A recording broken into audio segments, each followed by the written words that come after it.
First, read the manual for familiarize yourself with the specific model of oscilloscope. Second, inspect the device and accessories. Check the oscilloscope, probes and any connected accessories for visible damage. Third, set correct voltage range. Adjust voltage setting to match or exceed the expected signal to avoid overload.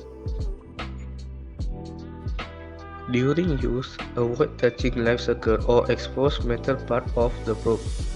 Do not exceed the voltage rating of the oscilloscope and probe to prevent damage or injury. Lastly, avoid using the oscilloscope in areas with high strong magnetic or electric fields exist because it can disturb the measurement. This is how to calibrate the oscilloscope. First, put the probe to the input. Touch the hook probe to the calibrate and crocodile hook to the ground, and make sure the selection mode same with the input. Select voltage or division same with the value at calibrate.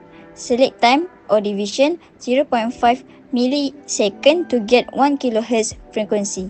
Lastly, the waveform will appear at oscilloscope screen.